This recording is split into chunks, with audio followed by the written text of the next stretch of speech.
Download no Nikhil app for latest and genuine government job result and admit card updates. और आप इस app से previous papers, weekly GK, daily book app और magazine भी download कर सकते हैं। Hello everyone, my name is Nikhil and welcome to the channel.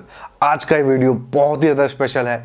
इस साल की इतनी ज्यादा वैकेंसी वाली कोई भी रिक्रूटमेंट अब तक नहीं आई है। आज हम बात करने वाले हैं एसएससी सीजीएल की, एसएससी कंबाइंड ग्रेजुएट लेवल की रिक्रूटमेंट नोटिफिकेशन की। 10 तारीख को इसका नोटिफिकेशन निकला था, बट 7 दिन के डिले के बाद 17 तारीख को रात को 10 बजे इसका नोटिफिकेशन निकल चुका है। और सबसे अच्छी बात यहाँ पर यह है कि 20,000 से ज्यादा यहाँ पे पोस्ट आपके लिए अवेलेबल हैं। बहुत ज़्यादा ये पोस्ट है, डबल से भी ज़्यादा है। लास्ट ईयर की बात करें तो 7,000 के आसपास पोस्ट था, उससे पहले 6,900 था, तो बहुत कम पोस्ट थे वो। और इस बार 20,000 से ज़्यादा पोस्ट निकल रहे हैं। तो ये ऐसा मौका, ऐसी अपॉर्चुनिटी आपको नहीं मिलने वाली है इस जन्म में। कट ऑफ भी कम होने वाला है इस बार, हर एक चीज़ कम होने वाली है। लेकिन इसके साथ एक बैड चीज़ भी आई हुई है कि बहुत ज़्यादा चीज़ें चेंजेस हैं इस एग्जामिनेशन में। लगभग 7 से 8 चीज़ें ऐसी हैं जो बदल चुकी हैं। एग्जामिनेशन पैटर्न से लेकर के बहुत सारी चीज़ें हैं, सिलेबस तक बदल चुका है। आज की इस वीडियो में हम नोटिफिकेशन को देखेंगे और ये सारी चीज़ें जो चेंजेस हुई हैं इस पर डिस्कशन करने वाले हैं। वीडियो को पूरा देखना ताकि आपको अच्छे से पता चले कि क्या क्या चीज़ें चेंजेस हुई हैं। और जितनी भी सिलेबस से रिलेटेड बातें होंगी और बुक से रिलेटेड बातें होंगी, मैं जल्द ही आज शाम तक या फिर कल सुबह तक एक वीडियो डालूंगा जिसपे इन सारी चीज़ों के ऊपर भी डिस्कशन होगा। काफ़ी डाउट बच रहा है सिलेबस के अंदर, जिसको अच्छे से समझने के बाद ही आपको किताबें और सिलेबस रिकमेंड किया जाएगा। तो चैनल को सब्सक्राइब करके रखें ताकि आपको उन वीडियोस के बारे में भी पता चल सके। और एक बार इस नोटिफिकेशन को शुरू करने से पहले मैं आपको ब्रीफली बता देता हूँ कि एसएससी सीजीएल होता क्या है उन नए स्टूडेंट्स के लिए जिसको इस नौकरी के बारे में पता ही नहीं है। ठीक है, सरकारी नौकरी में जो नौकरियां हैं वो group A, B, C, D, 4 status के अंदर 4 अलग अलग ग्रुप में डिवाइडेड होती हैं। ग्रुप ए की नौकरी होती है वो आईएएस लेवल की नौकरी होती है, क्लास 1 ऑफिसर होती है। और ग्रुप डी की नौकरी होती है वो सबसे नीचे लेवल की नौकरी होती है। ग्रुप बी और ग्रुप सी की जो नौकरियां होती है ना, वो होती है आपकी मिडिल मैनेजमेंट लेवल। और एसएससी सीजीएल वही नौकरी आपको दिलाती है। जितने भी सेंट्रल गवर्नमेंट के डिपार्टमेंट्स हैं, मिनिस्ट्री है या फिर आपके स्टैट्यूटरी बॉडी है, सबके अंदर रिक्रूटमेंट इसी के थ्रू होता है।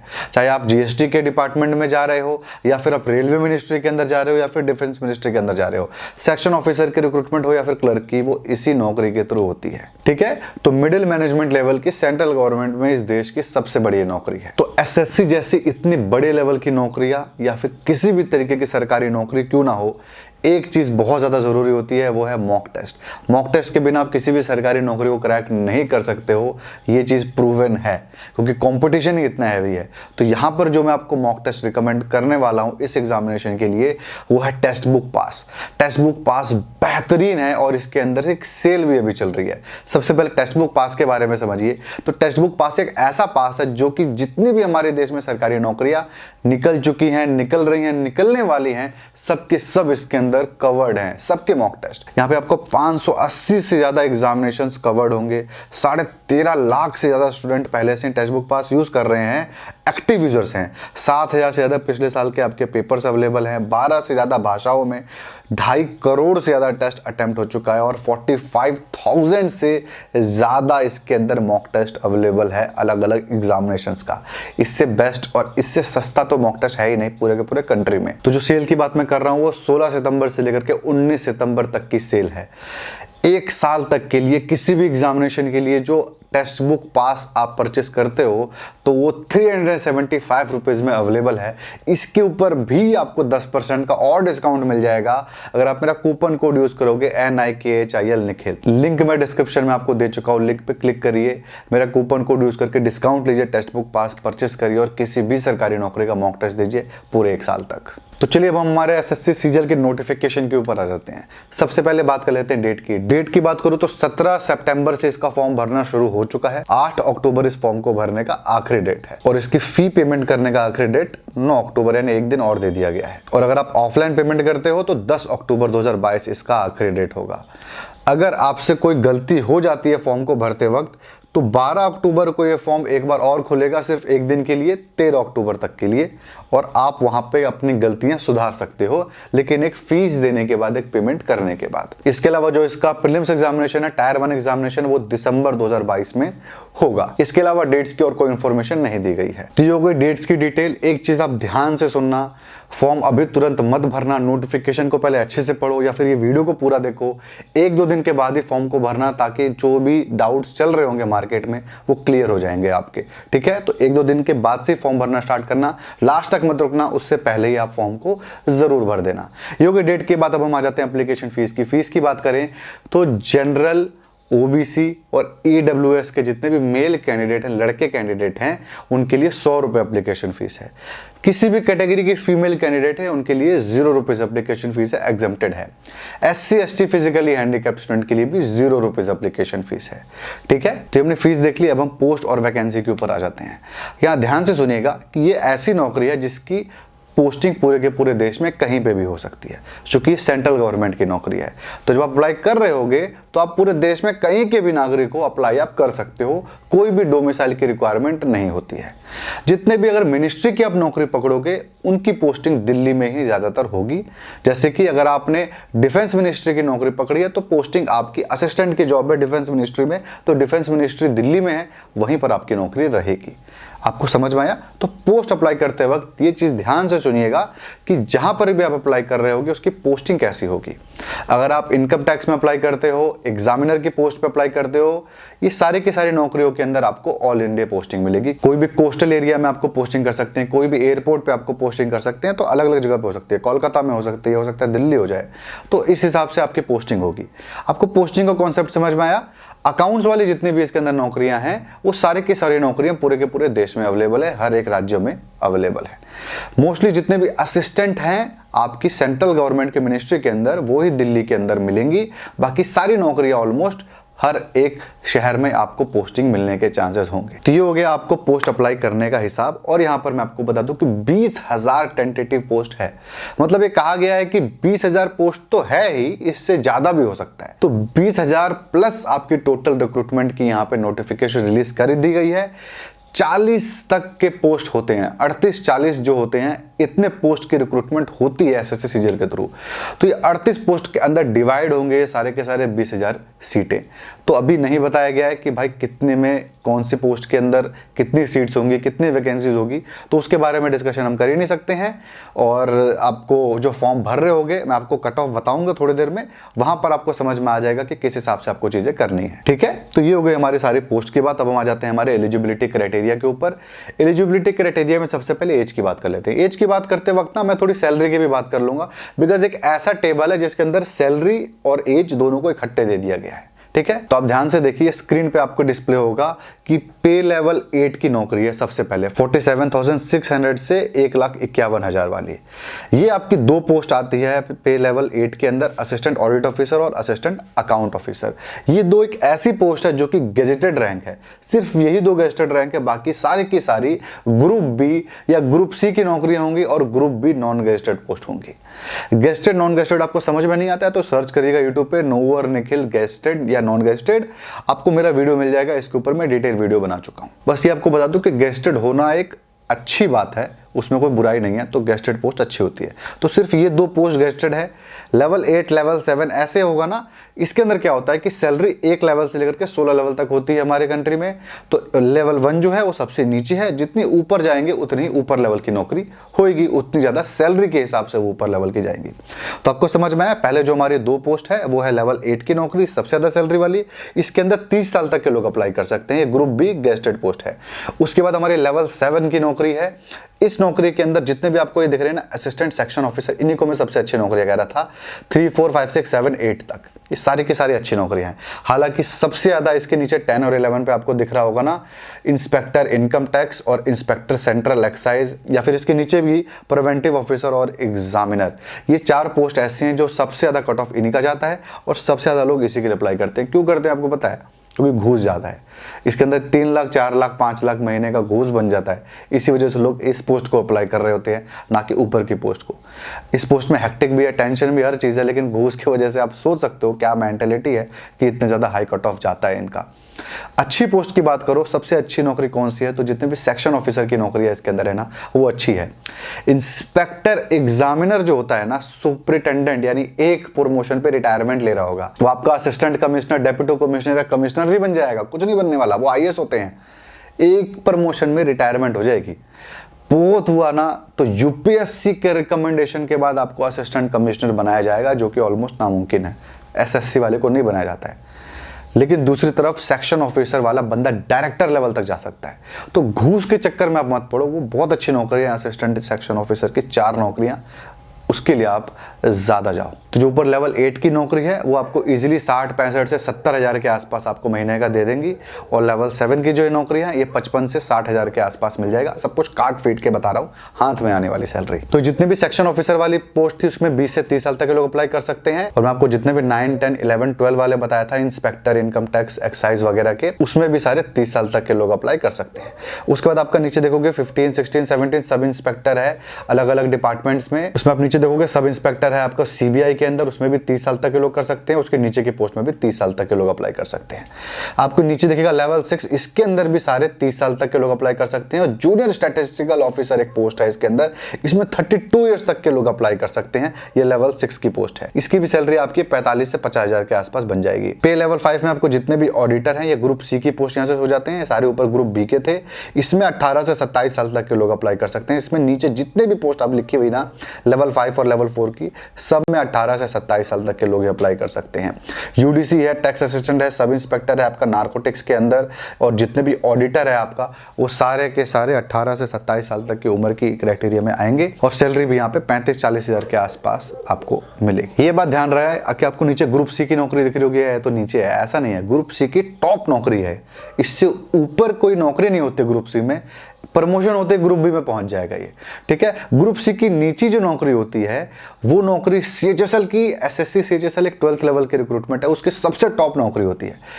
ग्रुप सी की नीचे की नौकरी जो पोस्ट अप्लाई करेगा और पाएगा वो बहुत समय 10-15 साल के बाद ग्रुप सी के टॉप पे पहुंचेगा। ये डायरेक्टली टॉप पे है। ग्रुप बी में तुरंत इसका प्रमोशन हो जाएगा, तो इसको हल्के में मत लीजिएगा किसी भी पोस्ट को। सारे के सारे पोस्ट अच्छे हैं, और आप अफेंड मत हो जाना। मैं घूस वाली बात कर रहा था इंस्पेक्टर की पोस्ट की। तो अगर आपका पैशन है, हाँ भाई मुझे इनकम टैक्स के अंदर बहुत ज़्यादा इन्फॉर्मेशन है, या फिर मुझे वो डिपार्टमेंट पसंद है, या फिर आपको ऐसे चीज़ें पसंद है जहाँ पे रेड मारना है आपको, और इस टाइप के थोड़े डायनेमिक जॉब पसंद है, तो वो जॉब डेफिनेटली चूज़ कर सकते हो। बट वो मैं कह रहा था कि आप घूस या फिर इन सब चीज़ों को दिमाग में रख के ना चुने। नौकरी किस तरीके की आपको करनी है, इन चीज़ों को रख के चुने। तो ये हो गया एज की बात। अब हम आ जाते हैं एजुकेशन क्वालिफिकेशन के ऊपर। एजुकेशन क्वालिफिकेशन के अंदर यहाँ पर ध्यान से सुनिएगा, तो 3 अलग अलग तरीके की एजुकेशन क्वालिफिकेशन के लोग अप्लाई कर सकते हैं। तो सबसे पहले तो हमारे जो पहली 2 पोस्ट थी ना लेवल 8 की, जो गेस्टेड ऑफिसर थी, उनके लिए अलग रिक्वायरमेंट है। उनके लिए क्या है आप देख सकते हो, असिस्टेंट ऑडिट ऑफिसर और असिस्टेंट अकाउंट ऑफिसर, इसके अंदर कोई भी ग्रेजुएट अप्लाई कर सकता है। लेकिन ये चाहेंगे कि कोई चार्टर्ड अकाउंटेंट, कोई कंपनी सेक्रेटरीट, या फिर कोई एमबीए किया हो फाइनेंस में, वो यहाँ पे अप्लाई करे, ठीक है। लेकिन चाहने से कुछ नहीं होता, इस पोस्ट के लिए कोई भी ग्रेजुएट अप्लाई कर सकता है, कोई भी रिक्वायरमेंट नहीं है। लेकिन एक चीज यहाँ पे आप ध्यान से सुनिएगा कि जब आपकी नौकरी लग जाएगी, आप प्रोबेशन पीरियड कंप्लीट कर लोगे, तो 6 महीने बाद, साल भर के बाद आपका पेपर लेंगे वो लोग ट्रेनिंग के बाद, और वो पेपर पास होना जरूरी है, जिसके अंदर ऑडिट और अकाउंट्स का पेपर आपका लिया जाएगा। अगर आप नहीं होते हो ना तो निकाल देंगे आपको। तो कॉमर्स बैकग्राउंड के जो स्टूडेंट हैं वो इसके अंदर ज़्यादातर अप्लाई करें, क्योंकि इसके अंदर आपके कॉमर्स का ही पेपर वो लोग लेंगे, और पढ़ाई भी आपकी उसी की होगी, नौकरी भी आपकी ये उसी की है। लेकिन अप्लाई कोई भी कर सकता है, कोई ग्रेजुएट अप्लाई कर सकता है, कोई भी करस्पॉन्डेंस का स्टूडेंट अप्लाई कर सकता है जो कि पत्राचार या फिर ओपन लर्निंग से ग्रेजुएशन किया हुआ हो। परसेंटेज का कोई रिक्वायरमेंट नहीं है, 33 आया हो चाहे 93 आया हो, आप अप्लाई कर सकते हो उस पोस्ट के लिए। 3 साल का ग्रेजुएशन, 5 साल में फेल होकर के पास हुए हो, आपने B Tech, B Com, MBA, CA, MBBS कुछ भी किया है, आप इस पोस्ट के लिए अप्लाई कर सकते हो, और कोई भी एक्स्ट्रा रिक्वायरमेंट नहीं है। उसके बाद है नेक्स्ट पोस्ट हमारा, जो कि है जूनियर स्टैटिस्टिकल ऑफिसर। इसके अंदर कोई भी ग्रेजुएट अप्लाई कर सकता है जिसके 12th में मैथ एक सब्जेक्ट था, और उसी मैथ सब्जेक्ट में 60% से ज़्यादा उसके मार्क्स थे, तो आप अप्लाई कर सकते हो। अगर ऐसा नहीं है, लेकिन आपने ग्रेजुएशन कर लिया है और ग्रेजुएशन में स्टैटिस्टिक्स एक सब्जेक्ट था आपका, तो आप अप्लाई कर सकते हो। Mostly B Com, BBA, bachelor in economics, ऐसे स्टूडेंट्स के एक सब्जेक्ट होता ही है। आपका स्टैटिस्टिक्स। ऐसा नहीं है कि एकदम कोर सब्जेक्ट होना चाहिए, स्टैटिस्टिक्स में ग्रेजुएशन चाहिए, हो तो अप्लाई कर ही सकते हो। मतलब आपके किसी एक साल में एक पेपर भी अगर हो गया होगा ना स्टैटिस्टिक्स का, तो आप यहाँ पे अप्लाई कर सकते हो। फिर आपको 12th में आप मैथ की रिक्वायरमेंट नहीं है और ना ही परसेंटेज की रिक्वायरमेंट है। और अगर आपके पास ग्रेजुएशन नॉर्मल है, स्टैटिस्टिक्स नहीं था, तो आपके 12th में मैथ में 60% से ज़्यादा मार्क्स होने चाहिए। आपके ओवरऑल क्या परसेंटेज थे कोई फर्क नहीं पड़ता। और यहाँ पर ग्रेजुएशन की कोई रिक्वायरमेंट नहीं है, मतलब ग्रेजुएशन में परसेंटेज की कोई रिक्वायरमेंट नहीं है कि परसेंटेज आपको उतना ही चाहिए, कोई भी परसेंटेज हो कोई फर्क नहीं पड़ता। करस्पॉन्डेंस के भी अप्लाई कर सकते हैं, बीए बीकॉम बीटेक कोई भी ग्रेजुएशन आपका हो, सब लोग अप्लाई कर सकते हैं इस पोस्ट के लिए। इस पोस्ट का कट ऑफ थोड़ा कम भी जाता है, ठीक है। तो यही 2 पोस्ट के लिए थी स्पेशल रिक्वायरमेंट। बाकी सारे की सारी पोस्ट के लिए ना कोई भी ग्रेजुएट अप्लाई कर सकता है, कोई परसेंटेज का रिक्वायरमेंट नहीं है। किसी भी पोस्ट के लिए इन दोनों को छोड़ करके आप अप्लाई कर सकते हो, ठीक है। करस्पॉन्डेंस ओपन लर्निंग वाले भी अप्लाई कर सकते हैं, फाइनल ईयर के लोग अप्लाई कर सकते हैं कि नहीं। जो ये फॉर्म भरने का आखिरी डेट है ना, अगर तब तक आपका रिजल्ट आ जाएगा 8 अक्टूबर तक, तो आप अप्लाई कर सकते हो, वरना नहीं कर सकते हो। तो रिजल्ट आने का मतलब क्या है, ऑनलाइन अगर आ जाए आपकी वेबसाइट पे कॉलेज के, तो आपको पास माना जाएगा, आप अप्लाई कर सकते हो। तो आपको समझ में आया कि कोई ग्रेजुएट अप्लाई कर सकता है, कोई एक्स्ट्रा रिक्वायरमेंट नहीं है। और चीज़ें डिटेल में पढ़नी होंगी, लिंक डिस्क्रिप्शन में अवेलेबल है, अप्लाई ऑनलाइन करने के लिए भी, नोटिफिकेशन डाउनलोड करने के लिए भी, और भी अदर डिटेल्स की सबकी लिंक आपको डिस्क्रिप्शन में मिल जाएगी। मैंने आपको बता चुका हूँ, किताबों के ऊपर, सिलेबस के ऊपर जल्दी मैं वीडियो बनाने वाला हूँ, ताकि आपके सारे डाउट क्लियर कर दूँ। नेक्स्ट वीडियो में उसको देखेंगे। तो ये हमने देख लिया सारा का सारा नोटिफिकेशन की डिटेल। अब हम आ जाते हैं हमारे एग्जामिनेशन पैटर्न के ऊपर, जहाँ पे सारे के सारे चेंजेस हैं। तो एग्जामिनेशन पैटर्न के अंदर बहुत ज़्यादा चीज़ें चेंज हुई हैं, 7-8 चीज़ें चेंज हुई हैं। तो एक बार मैं आपको पहले ब्लूप्रिंट दे देता हूँ कि कौन कौन सी चीज़ें चेंज हुई हैं, और फिर उनके ऊपर हम डिस्कशन करना स्टार्ट करते हैं। सबसे पहले तो जो आपका टायर 1 है ना, टायर 1 को मेरिट लिस्ट में अब नहीं जोड़ा जाएगा। पहले टायर 1 टायर 2 सबके मार्क्स जुड़ करके आपका मेरिट लिस्ट बनता था, अब कोई इंपॉर्टेंस नहीं है इसका। दूसरा चीज़ ये है कि आपका सिलेबस चेंज हो चुका है, सिलेबस आपका कंप्लीटली चेंज हो चुका है टायर 2 का, तो वो किताबें और चीजें आपके चेंज होंगी उसके साथ। थर्ड आपका ये है कि आपका एग्जामिनेशन पैटर्न के अंदर चेंज है टायर 2 के, और आपको मैथ अगर वीक है तो बहुत अच्छी बात है, क्योंकि आपके 100 क्वेश्चन आते थे मैथ के, अब यहाँ पे बस 30 ही बचे हैं। 200 क्वेश्चन आते थे इंग्लिश के, वो बस 45 बचे हैं। नेगेटिव मार्किंग के अंदर भी चेंजेस हैं, और बहुत हैवी नेगेटिव मार्किंग हो चुकी है। टायर 2 के अंदर एक क्वेश्चन पहले 2 नंबर का होता था, अब 3 नंबर का हो चुका है। उसके बाद आपका लास्ट चेंज है वो है कंप्यूटर के अंदर, कंप्यूटर का एक अलग पेपर टायर 2 के अंदर होगा, साथ ही साथ डाटा एंट्री का भी टेस्ट आपका होगा। अच्छा, ये कंफ्यूजन जरूर होगा कि इन तीनों पोस्ट के लिए मैं तीनों के लिए एलिजिबल हूं, तो कौन सी अप्लाई करूं, कहां कट ऑफ ज्यादा रहेगा। फटाक से स्क्रीन पे आप देख लीजिए मैं जो बोलने वाला हूं। जो आपका पोस्ट है लास्ट ईयर का जो कट ऑफ बता रहा हूं, सबसे जो अच्छी पोस्ट थी गेजेटेड ऑफिसर वाली, उसके अंदर जनरल के लिए 159 कट ऑफ था, ठीक है, और 10,000 के आसपास लोगों को पास किया गया था इसके अंदर। और जो आपके नेक्स्ट पोस्ट थी जूनियर स्टैटिस्टिकल ऑफिसर की, उसमें 162 कट ऑफ था अनरिजर्व कैटेगरी के लिए। और जो हमारा पेपर 1 वाला जो है इसके अंदर अदर पोस्ट है, उसके लिए जो आपका कट ऑफ था वो जनरल पोस्ट के लिए 114.84 था। तो आपको समझ में आ रहा होगा, जो जनरल वाली पोस्ट है हमारी, यानी जितने भी सेक्शन ऑफिसर से असिस्टेंट, जिसको मैं सबसे सुपीरियर नौकरी मानता हूं इसके अंदर, दूसरी जितने भी आपकी इनकम टैक्स के अंदर, आपकी कस्टम्स में, एक्साइज के अंदर, प्रिवेंटिव ऑफिसर की जो नौकरियां हैं, वो सारी भी इसी के अंदर कवर्ड है। तो इन सब का कट ऑफ कम है, प्रीलिम्स की बात कर रहा हूं मैं, और उनका कट ऑफ ज्यादा है आपका, जो कि अकाउंट्स की और स्टैटिस्टिकल ऑफिसर की आपकी पोस्ट थी। तो ये आप ध्यान में रख के अप्लाई करिएगा कि पोस्ट जो पसंद हो वो अप्लाई करे, कट ऑफ तो कोई बात नहीं है, ऊपर नीचे होता रहता है। तो चलिए अब हम पैटर्न देखना शुरू करते हैं एग्जामिनेशन का। आपको चेंजेस का थोड़ा बहुत समझ में आ गया। एग्जामिनेशन पैटर्न के अंदर देखिए, अब जो नया पैटर्न है सिर्फ और सिर्फ 2 टायर है, टायर 1 और टायर 2। तो चलिए अब हम दोनों टायर के एग्जामिनेशन पैटर्न्स को देख लेते हैं कि क्या क्या चेंजेस हुए हैं, क्या चीजें ऐड हुई हैं और क्या माइनस हुआ है। सबसे पहले प्रीलिम्स या फिर टायर 1 का देख लेते हैं, जिसका पैटर्न एब्सोल्युटली एकदम सेम का सेम है। देखिए वही हमारे 4 पेपर है यहाँ पे, जनरल इंटेलिजेंस यानी रीजनिंग का, जनरल अवेयरनेस का, क्वांट का, इंग्लिश का, 25-25 क्वेश्चन ईच है। एक क्वेश्चन 2 मार्क्स का है तो 50-50 मार्क्स के हो गए। तो टोटल 100 क्वेश्चन 200 मार्क्स सॉल्व करने के मिलेगा आपको 1 घंटा। नेगेटिव मार्किंग यहाँ पे 1/4 है। 0.5 के नेगेटिव मार्किंग का मतलब ये है कि 0.5 मार्क्स कह रहा है, 2 मार्क्स का एक क्वेश्चन है, तो आपका 1/4 हो गया नेगेटिव मार्किंग। और ये पेपर इंग्लिश और हिंदी दोनों ही लैंग्वेजेस में होंगे। अगर आपने बुक्स परचेज की होगी, पहले मेरे रिकमेंड की हुई SSC सीजीएल की दिशा पब्लिकेशन की, तो यहाँ पर भी आपकी काम आ जाएगी प्रीलिम्स एग्जामिनेशन को क्रैक करने के लिए, ठीक है। मेंस एग्जामिनेशन के लिए वैसे भी वो किताबें नहीं थी, प्रीलिम्स एग्जामिनेशन को क्रैक करने के लिए थी, तो यहाँ पर आपके वो किताबें काम आ जाएंगी अभी भी। अब हम आ जाते हैं मेंस के ऊपर। मेंस के पैटर्न थोड़ा सा कॉम्प्लिकेटेड है, ध्यान से समझिएगा। मेंस के पैटर्न में क्या है कि टोटल 3 पेपर हैं, पेपर 1, पेपर 2, पेपर 3। पेपर 1 जो है आप किसी भी पोस्ट के लिए अप्लाई करिए, पेपर 1 तो आपको देना ही देना है, ठीक है। और पेपर 2 और पेपर 3 किसी किसी पोस्ट के लिए है, किसी किसी नहीं, बस एक ही पोस्ट के लिए पेपर 3 है और एक ही पोस्ट के लिए पेपर 4 है। तो पहले पेपर 1 देख लेते हैं। पेपर 1 देखने से भी पहले एक बार पैटर्न समझ लीजिए, बहुत कंफ्यूजिंग है कि पेपर 1 कैसा है। पेपर 1 जो है सबसे पहले समझिए कि 2 सेशन में डिवाइडेड है। एक सेशन है 2 घंटे 15 मिनट का और एक सेशन है 15 मिनट का। पूरा का पूरा पेपर 1 आपका एक ही दिन होने वाला है। पहले क्या होता था, मेंस एग्जामिनेशन के अंदर अलग अलग होता था, मतलब पेपर 2 आएगा, टायर 2 अलग दिन होगा, टायर 3 अलग दिन होगा, टायर 4 अलग दिन होगा, फिर डॉक्यूमेंट वेरिफिकेशन होगा, बहुत हेक्टिक होता था। सारा का सारा प्रीलिम्स के बाद का जितना भी आपको पेपर देना है, चाहे आपको कुछ भी देना है, सब एक ही दिन आपका हो जाएगा, ठीक है। तो पेपर 1 सेशन 1 और सेशन 2 में डिवाइडेड है। 2 घंटे 15 मिनट का पहला सेशन है और 15 मिनट का दूसरा सेशन है। सेशन 1 में क्या क्या होगा देख लेते हैं। सेशन 1 के अंदर 3 सेक्शंस हैं, सेक्शन 1, सेक्शन 2 और सेक्शन 3। सेक्शन 1 के अंदर है मॉड्यूल 1 जिसमें मैथ का पेपर होगा, मॉड्यूल 2 में रीजनिंग का होगा। सेक्शन 2 के अंदर मॉड्यूल 1 में इंग्लिश का होगा, मॉड्यूल 2 में जनरल अवेयरनेस का होगा। सेक्शन 3 के अंदर मॉड्यूल 1 में कंप्यूटर नॉलेज का होगा और मॉड्यूल 2 में डाटा एंट्री स्पीड टेस्ट होगा। और जो आपका डाटा एंट्री स्पीड टेस्ट है ना, इसी को सेक्शन 2 बोला गया है। तो ये पूरा का पूरा आपका सेशन 1 है। कंफ्यूज मत होइएगा सेशन में और सेक्शन में। सेशन ये एक ही है और एक सेशन के अंदर 3 अलग अलग सेक्शंस हैं। अब हम देख लेते हैं इन सेक्शंस के अंदर कितने क्वेश्चंस आएंगे, क्या होगा। तो पेपर 1 सेक्शन 1 के अंदर आपका क्या होगा, 2 पेपर होंगे, एक मैथ का होगा, एक रीजनिंग का होगा। दोनों में 30-30 क्वेश्चन होंगे। एक क्वेश्चन 3 मार्क्स का होगा, पहले ये 2 मार्क्स के हुआ करते थे मेंस में। तो आपके टोटल 180 नंबर का ये पेपर होगा। 1 घंटा आपको मिलेगा सिर्फ और सिर्फ इस सेक्शन के अंदर, सेक्शन 1 के अंदर। अब हम आते हैं सेक्शन 2 के अंदर, जिसके अंदर अगेन 2 मॉड्यूल है। पहला मॉड्यूल इंग्लिश है, दूसरा आपका जनरल अवेयरनेस है। इंग्लिश के 45 क्वेश्चन हैं, बहुत ज्यादा है, ऊपर मैथ के और रीजनिंग कंपैरिजन में। नीचे जनरल अवेयरनेस में 25 क्वेश्चन है, टोटल 70 क्वेश्चन हो गए।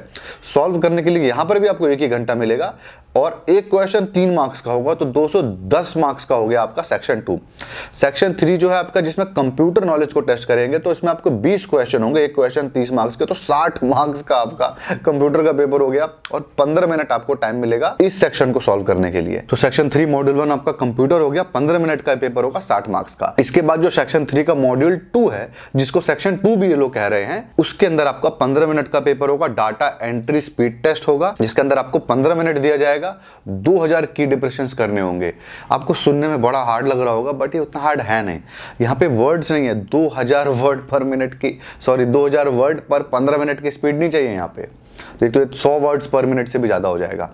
2000 की डिप्रेशन मतलब कि कितने बार आप कीज दबा रहे हो, बैक स्पेस भी आपका काउंट होगा उसी के अंदर। समझ में आया आपको? तो 2000 की डिप्रेशंस का मतलब हो जाता है कि 20 से 25 वर्ड्स पर मिनट अगर आपकी स्पीड होगी तो इजीली आपका काम चल जाएगा।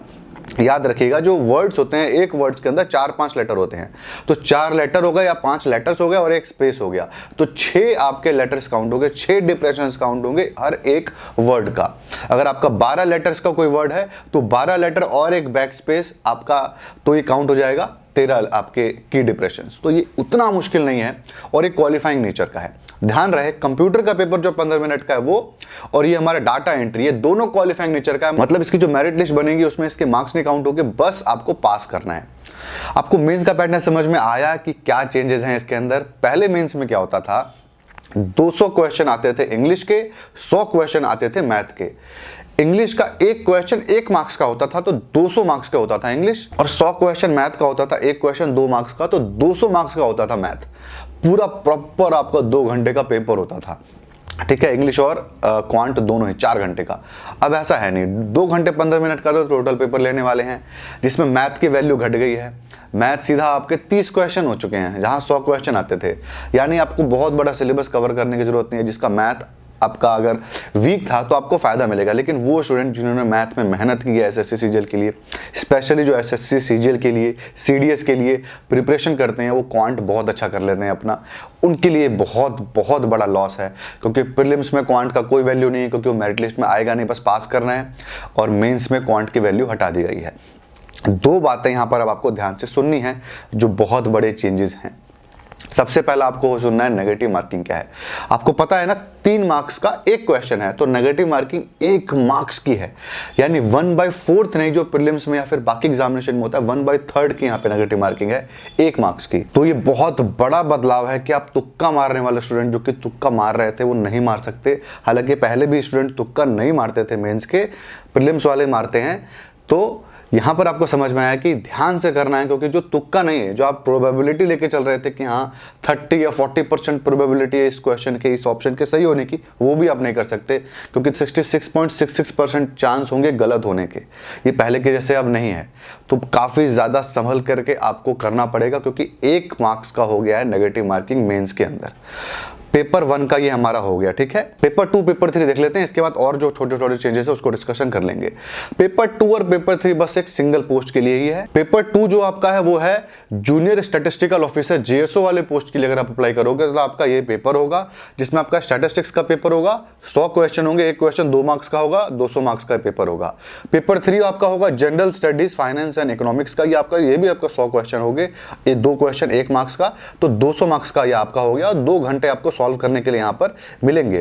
पेपर 3 जो है आपका वो है असिस्टेंट ऑडिट ऑफिसर और असिस्टेंट अकाउंट ऑफिसर, जो गैजेटेड पोस्ट थी उस वाले पोस्ट के लिए है। पेपर 2 और पेपर 3 आपका क्लियर हुआ। किसके लिए है? नेगेटिव मार्किंग की बात करें तो 0.5 की नेगेटिव मार्किंग है, यानी 1/4 के नेगेटिव मार्किंग है पेपर 2 और पेपर 3 के अंदर। तो सारा बवंडर पेपर 1 के अंदर ही है आपका जो भी है, ठीक है। टेंशन लेने की जरूरत नहीं है कि आपको बहुत बड़े चेंजेस है। देखिए पहले भी आप ये 4 सब्जेक्ट पढ़ते थे, इंग्लिश था, आपका क्वांट था, रीजनिंग था और जनरल अवेयरनेस था। ऐसा तो है नहीं कि बैंक की तरह जनरल अवेयरनेस एकदम गायब ही था एसएससी के सिलेबस से, ऐसा नहीं है। हाँ कम वैल्यू थी, लेकिन कट ऑफ इतना हाई जाता था कि जनरल स्टडीज के लिए प्रिपरेशन लोग करते थे पहले से ही। तो ऐसा नहीं है कि कोई चीज एकदम ऐसा हो गया है कि आपको पढ़ाई नहीं है या फिर कुछ अचानक से हो गया है। लेकिन हाँ यहाँ पर मेंस के अंदर, रीजनिंग के अंदर क्या सिलेबस होगा इसको लेकर थोड़ा डाउट है, इसलिए इस वीडियो में मैं बुक्स और सिलेबस की बात नहीं करूंगा, एक अलग से वीडियो निकाल करके आपको अच्छे से डिटेल में बताऊंगा। रीजनिंग के अंदर क्योंकि सबसे ज्यादा डाउट है कि क्या होने वाला है, और इंग्लिश के अंदर भी डाउट है। क्वांट के अंदर डाउट नहीं है, क्वांट का जो आपका पहले का सिलेबस है वही ऑलमोस्ट है, 2-4 टॉपिक्स और ऐड हुई हैं सिलेबस में, देखने को मिल रहा है। जब मैं सिलेबस आपको बताऊंगा वहां पे सारी चीजें क्लियर करूंगा, ठीक है। आपको मैंने बता दिया डाटा एंट्री का भी सारे के सारे पोस्ट के लिए कंपलसरी है वो आपकी देना 15 मिनट का पेपर, और बड़ी बात नहीं है, आपको ये भी बता देता हूं, आराम से उसकी तैयारी हो सकती है। ये सारे प्रोसेस जो पास हो जाएगा ना, वो आएगा हमारे फाइनल स्टेज पे, जो कि है डॉक्यूमेंट वेरिफिकेशन। पहले एसएससी खुद ही वेरिफिकेशन करता था, अब नहीं करेगा, अभी आपके रिस्पेक्टेड ऑर्गेनाइजेशंस में आपको भेज देगा। सपोज आप सीबीडीटी में सिलेक्ट हुए, central board of direct taxation के अंदर, तो आपका वहां पर भेज देंगे, वहां आपको वेरीफाई करेंगे वो लोग। तो ध्यान से फॉर्म भरते वक्त सारे एजुकेशन क्वालिफिकेशन एग्जैक्ट होने चाहिए, पॉइंट्स में भी, क्योंकि वो लोग नए होंगे, वो आपको रिजेक्ट कर देंगे। एसएससी फिर भी एक्सपीरियंस था, तो वो आपको चीजें गाइड करता था, टाइम देता था, वहां पर पता नहीं क्या होगा, ठीक है। तो आप संभल करके सारे पोस्ट को अप्लाई करेंगे, गलतियां नहीं करेंगे फोटोज स्पेशली अपलोड करते वक्त, क्योंकि बहुत लोग गलतियां करते हैं जिसकी वजह से रिजेक्ट हो जाता है। और कुछ आपके एग्जामिनेशन सेंटर में या फिर कहीं पे गलती हो जाती है आपसे, तो 12 तारीख को खुलेगा ये फॉर्म, और फॉर्म खुलने के बाद आप अपने फॉर्म को करेक्ट भी कर सकते हो। तीसरी बात बता दूं, अगर आप अप्लाई कर रहे होगे, सपोज दिल्ली से अप्लाई कर रहे होगे, तो जरूरी नहीं दिल्ली में आपको एग्जामिनेशन सेंटर मिलेगा, अनटिल अनलेस आप पहले 5 दिन के अंदर अप्लाई कर दो। उसके बाद अगर अप्लाई आप करते हो, तो अगर आप दिल्ली सेंटर है तो आसपास के 300 किलोमीटर में कहीं पे भी आपका सेंटर दे सकता है। हो सकता है आगरा दे दे, हो सकता है जयपुर दे दे। तो ये नहीं कहा जा सकता कि इसका सेंटर दिल्ली वालों का यही मिलेगा। जहां पॉपुलेशन ज्यादा होगी उनको दूर भी भेजा जा सकता है, एसएससी ये हमेशा से करता आया है। तो बहुत बड़ा ये पैटर्न चेंज था, इसको टैकल करना डेफिनेटली कुछ स्टूडेंट के लिए मुश्किल है और कुछ स्टूडेंट के लिए बहुत अच्छी बात है। तो ये हमेशा रहा है, 10 साल के बाद इतना बड़ा पैटर्न चेंज आया होगा मुझे लग रहा है, क्योंकि बहुत पहले जो हमारा लेटेस्ट में 3-4 साल पहले जो पैटर्न चेंज आया था वो ये आया था कि 1 घंटा जो मिल रहा है अब टाइम का आपको, पहले 2 घंटा मिलता था। पहले ज़्यादा एग्जामिनेशन में आपका नॉलेज सेंट्रिक पेपर था, अब आपका जो हो गया है वो स्पीड सेंट्रिक हो चुका है। प्रीलिम्स मेंस आपका पहले मैथ बहुत एग्रेसिव था और इंग्लिश बहुत एग्रेसिव था, इंग्लिश और मैथ दोनों को थोड़ा डाउन कर दिया गया है, मैथ को कुछ ज़्यादा ही डाउन कर दिया गया है, इंग्लिश को थोड़ा कम ही डाउन किया गया है। कंप्यूटर का सिलेबस आपको नया डाला गया है, तो मैं कोशिश करूंगा यहाँ पे इन सारी चीज़ों को क्लासेस लेकर के आऊँ कंप्यूटर की, और इसका स्ट्रेटजी वीडियो तो डेफिनेटली अपलोड करूंगा मैं। एसबीआई क्लर्क का मुझे पता है, मैंने वादा किया एसबीआई क्लर्क का, और आपका इसका, इन दोनों का स्ट्रेटजी वीडियो तो डेफिनेटली मैं अपलोड करने वाला हूँ। तो जितने भी चेंजेस थे हमने वो देख लिए, सब कुछ देख लिया। अप्लाई करना होगा, लिंक डिस्क्रिप्शन में है। नोटिफिकेशन डाउनलोड करना होगा, सबके लिंक डिस्क्रिप्शन में अवेलेबल है। तो बस ये था आज के वीडियो में। आई होप आपको इस वीडियो से फायदा मिला होगा। अगर आपको इस वीडियो से फायदा मिला तो आप इस वीडियो को लाइक जरूर करें, कमेंट करें अपने डाउट को, और अगर आपको ऐसे और वीडियोस देखने होंगे तो आप इस चैनल को भी जरूर सब्सक्राइब करें। Thank you.